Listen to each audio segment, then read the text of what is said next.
अस्सलाम वालेकुम welcome to சாசாஸ் kitchen. இன்றைக்கி நம்ம 2-in-1 பருப்பு பொடி தான் பார்க்க போகிறோம்.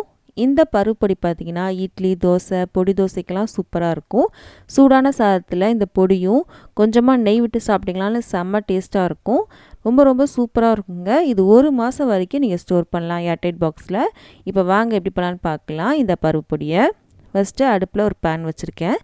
இதில் 100 கிராம் அளவுக்கு சாம்பார் பருப்பு இருக்கு இல்லையா, துவரம்பருப்பு, அதான் நான் எடுத்திருக்கேன்.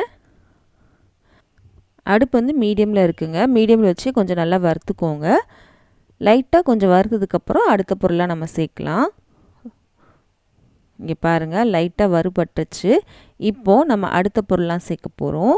அடுத்து நம்ம சேர்க்க போகிறது என்ன அப்படின்னா, மிளகு சேர்க்க போகிறோம். 1 டேபிள் ஸ்பூன் அளவுக்கு மிளகு சேர்க்குறேன். 100 கிராம் பருப்புக்கு 1 டேபிள் ஸ்பூன் மிளகு, 1 டேபிள் ஸ்பூன் அளவுக்கு சீரகம் சேர்க்குறோம். இதையும் சேர்த்து நல்லா வறுக்கணுங்க. இந்த பருப்பு இருக்கு இல்லையா, அது வந்து நல்லா செவந்து வரணும். அது வரைக்கும் நல்லா வறுத்துக்கணும். நல்லா வாசமும் வரணும், கரைஞ்சிடக்கூடாது. நல்லா வாசம் வரைக்கும் நல்லா வறுத்துக்கோங்க. நல்லா செவந்து வந்துடணும். இந்த பருப்பு எல்லாமே நல்லா செவந்து வந்துடணும். அது வரைக்கும் நல்லா வறுக்கணும். பருப்பு பாருங்கள் லைட்டாக செவக்க ஆரம்பிச்சிருச்சு. இப்போது இதில் 50 கிராம் அளவுக்கு பொட்டுக்கடலை இருக்கு இல்லையா, அதை நம்ம சேர்த்துக்கலாம். இது முதலே வறுத்ததுனால நம்ம லாஸ்ட்டில் சேர்க்குறோம். இந்த பருப்பு நல்லா செவந்ததுக்கப்புறம் நம்ம பார்க்கலாம். எல்லாமே வீட்டில் இருக்க பொருட்கள் தான். இங்கே பாருங்கள், பருப்பு பாருங்கள் நல்லா செவந்து வந்துருச்சு. எதுவுமே நமக்கு கரைஞ்சி போகலை, எல்லாமே நல்லா செவந்து வந்திருக்கு. போதும். இப்போது நம்ம என்ன பண்ண போகிறோம் அப்படின்னா, ஒரு தட்டில் நம்ம மாற்றிக்கலாம். இது ஆறட்டும். திரும்பவும் அதே பேனை நான் அடுப்பில் வச்சுட்டேன். இது ஒரு பக்கம் இருக்கட்டும். இப்போ இதில் கொஞ்சமாக நெய், ரொம்ப கம்மியாக தாங்க நான் நெய் எடுத்திருக்கேன். இங்கே பாருங்கள் எவ்வளோ எடுத்திருக்கேன்னு பாருங்கள். இவ்வளோ தான் நெய் எடுத்திருக்கேன். இதில் 12 வத்தல் எடுத்திருக்கேன். நம்ம நெய் எடுக்காமல் நம்ம வத்தல் எடுத்தோம் அப்படின்னா அதில் காரம் வந்து நமக்கு ஏறும் இல்லையா, அதனால தான் நான் வந்து கொஞ்சமாக நெய் எடுத்திருக்கேன். இதில் ஒரு கைப்பிடி அளவுக்கு கருவேப்பிலை எடுத்திருக்கேங்க. நெய்யில் இந்த மாதிரி வறுக்கிறனால நல்லா வாசனையாகவும் இருக்கும், நமக்கு காரமும் ஏறாது. இப்போ இதில் கொஞ்சமாக பெருங்காயத்தூள். கருவேப்பிலை இருக்க ஈரப்பதெல்லாம் போகணும். நல்லா வறுக்கணும்.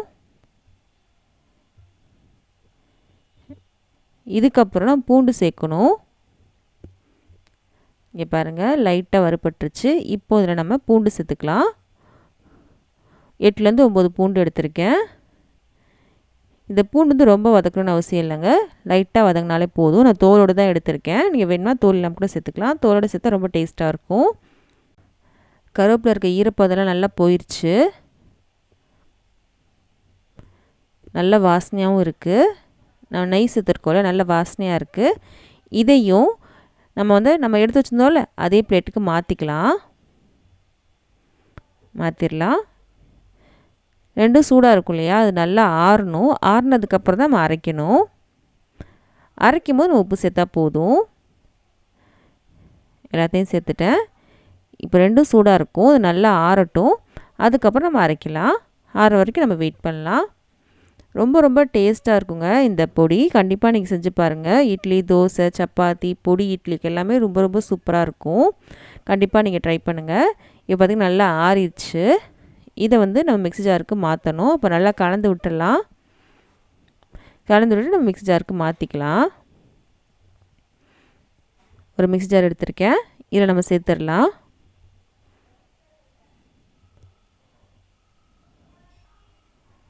சேர்த்தாச்சு. நான் சொன்ன மாதிரி இப்போ நம்ம உப்பு சேர்த்துக்கலாம். தேவையான அளவு உப்பு சேர்த்துக்கலாம். நம்ம இது கொஞ்சம் குறன்னு அரைச்சிக்கலாம், இல்லை நல்லா பொடியாகவும் அரைச்சிக்கலாம். உங்களுக்கு ஏற்றாப்புல நீங்கள் அரைச்சிக்கோங்க. நான் கொஞ்சம் பொடியாக தான் அரைச்சிருக்கேன். அரைச்சிட்டு வந்துடலாம். இப்போது இங்கே பாருங்கள் அரைச்சிட்டு வந்துட்டேன். நான் ஃபைனாகவும் அரைக்கல, ரொம்ப குறன்னு அரைக்க மீடியமாக தான் அரைச்சிருக்கேன். அவ்வளோதாங்க, சூப்பரான பருப்பு பொடி ரெடி ஆயிடுச்சு.